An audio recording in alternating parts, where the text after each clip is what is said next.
What's up, everybody? Michael Walsh here. So I'm still pretty sick, but I promised you guys a video before the fights this weekend, and like and subscribe if you have not. This is not going to be a straight-up prediction video. Like, I will still break down Silva versus Lopez a bit, and I will still tell you who I think is going to win. But this is more a video about Silva and about his prospects at becoming a champion and his prospects at sort of redeeming the fighting nerds. Because, of course, they've been mostly losing lately. Pracha's got some redemption because he beat Jeff Neal, but the other two, Huffy and Barrio, are coming off losses. And the question is whether Silva can, snap that curse and whether he can reveal himself to be better than the others. Now, it needs to be said, like, these guys do not all fight the same. There's certain things they have in common, especially Huffy, Pracha's, and Silva. Like, the three of them specifically, more than Barrio, fight in the way that their coach described once. There's a quote from him where he says, "My fighters hunt their opponents." What he meant was, it's like they're predators and the opponents are prey, rather than it being like two sportsmen competing in a sport. And that's all well and good, and that can lead to some exciting finishes like it has for these guys, but it can backfire. If you're just if you're too much not realizing that this is still a sport, that it is still judged by rounds, that you can't always get a finish, and even if you get close to getting a finish and you hurt the guy really badly and you ultimately do more damage, unless that damage is sufficiently spread over enough rounds to win you a decision, it ultimately will not matter. And just look at Pracha's versus Gary. People sort of overstate how close Pracha's got to finishing the fight in the fifth, but take a moment like that. Let's assume it was even more emphatic. Let's assume he did more damage to Gary in that round. It still wouldn't have mattered unless he got the finish, because he'd already lost, enough of the previous rounds that it wouldn't have mattered even if he got a 10-8. So if you're not fighting in a way that helps you win rounds, that's kind of reliable, that isn't just banking on a finish, that can really backfire. And we've seen that happen to, very good fighters and very exciting fighters. So just look at Yoel Romero, just look at Chito Vera, especially later in his career when he started really reducing his output and looking for these big moments. And sometimes it would win decisions. Chito won a decision over Rob Font that way, but other times it would backfire. You know what I mean? So with Silva, like I said, he still kind of fights that way. But there's things that make him different from Pracha's and Huffy, and there's things about the kind of landscape of featherweight right now that make me a lot more optimistic for him than I was for the other two. So, for one, Silva, let's compare him to Pracha's. Like, Silva is just so much less flat-footed than Pracha's. Like, you could look at Pracha's and you could look at Gary and you could imagine that fight kind of playing out the way he did. Now, Gary performed especially well, and I'm not saying I didn't even make a prediction video, as that fight was like before I even started my channel, I think. But a lot of people were picking Pracha's, but you could see you could see that version of the fight possibly playing out. You could see Gary's movement, Gary's sort of round-winning approach, allowing him to outmaneuver and outscore on a guy like Pracha's, and you could see him doing stuff like mixing in the grappling. Like, you could see that shit happening. And with Huffy, that was a little bit more of him getting exposed because, sure, you could speculate whether Benoit Saint-Denis had strong enough grappling that he could use it to win or, use it effectively against Huffy. But nevertheless, we didn't know going in that Huffy's grappling was as poor as it is. And Gene Silva, again, he doesn't have these same weaknesses.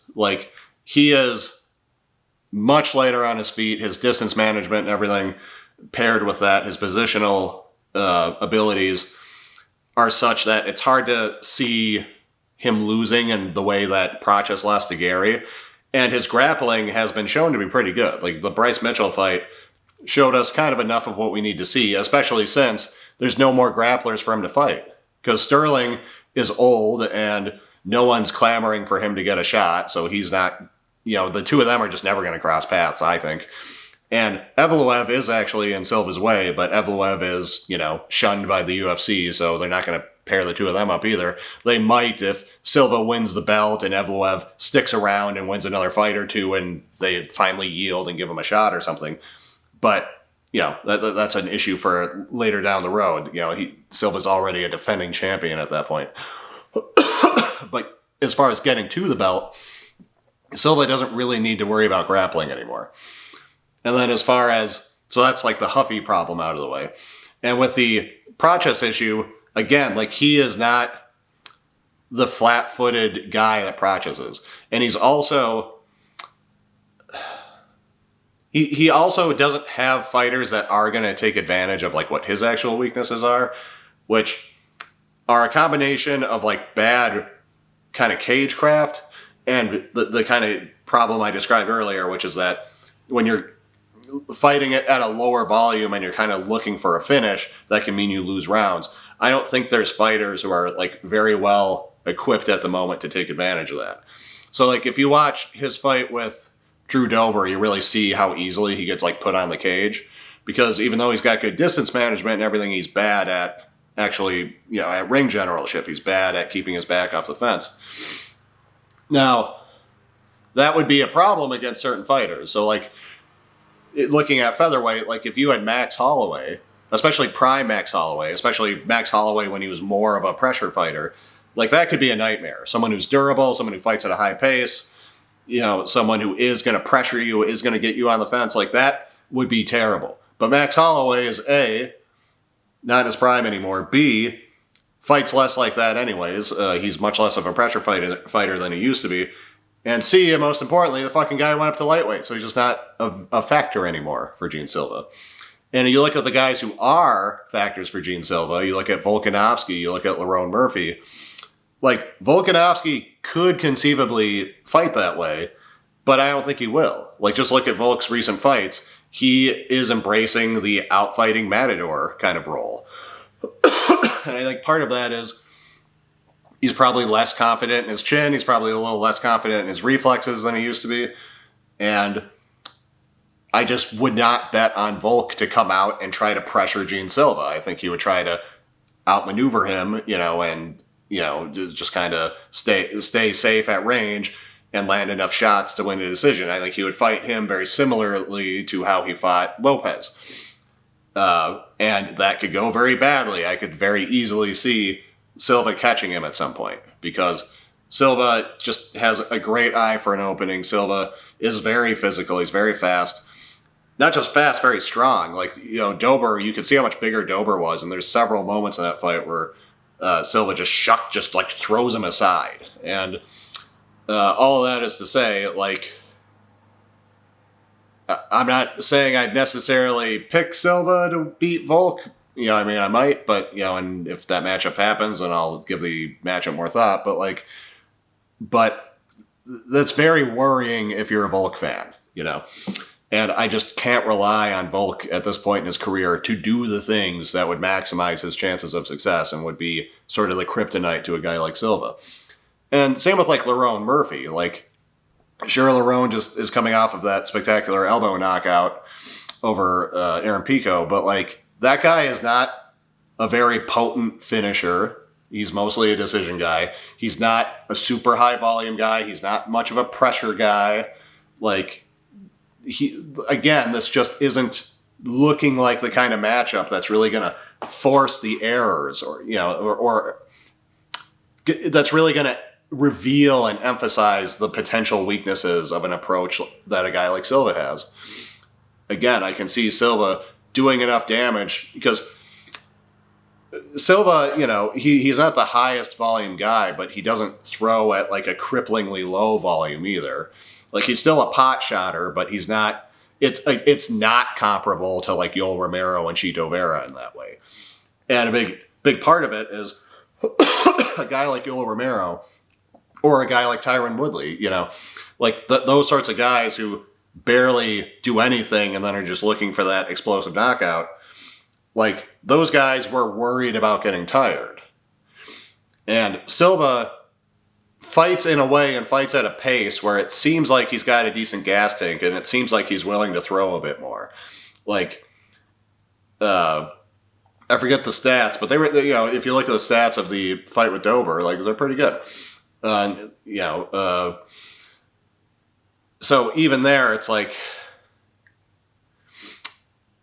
you're just kind of crunching the numbers in your head and visualizing it. You're visualizing him versus Murphy. You're visualizing, like, okay, I don't think Murphy's going to really pressure him, going to really hurt him, going to really outwork him much. And I still will anticipate the biggest shots consistently being landed by Silva. So even if it goes the distance, that's not just a guarantee Murphy's winning the decision.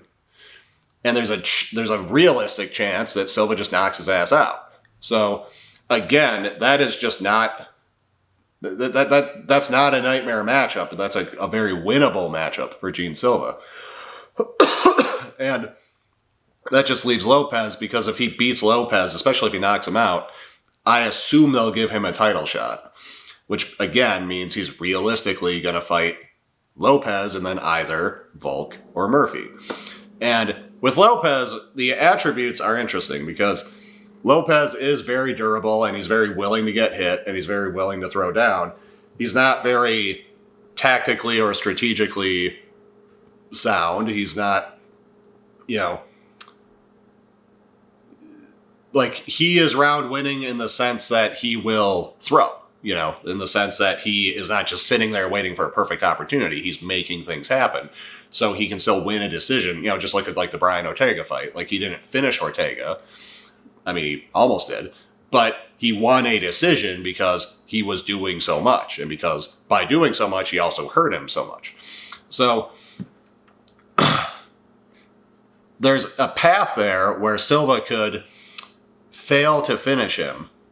You know, he could fail to get his big opening, or he could maybe get a big opening in like round 3 or something and hurt Lopez very badly, but not finish him, and then ultimately lose a decision. And in that case, it would be very analogous to like a Yoel Romero fight, because just think of like the rematch between Yoel Romero and Robert Whittaker. You know, he hurts him very badly in round 3, hurts him badly in round 5, even rocks him a bit at the end of round 4, but ultimately loses the decision because he just didn't do enough to win the other rounds. And you can see that potentially happening with Silva and Lopez. However, you could also see the flip side of that, which would be basically how Rob Font loses his fights. You know, you could see it going like how Font versus Cheeto did, or Font versus Figueiredo did, where it's like, yeah, these guys maybe aren't throwing as much as you, but you are just getting hurt a lot. You are getting hurt consistently. They are not getting hurt. And, you know, it doesn't take you getting hurt that much over the course of the fight, especially if you're putting your chin out there on a fucking platter and your defense is not the best. Like, it does not take that many exchanges where you get that hurt for you to then lose a decision.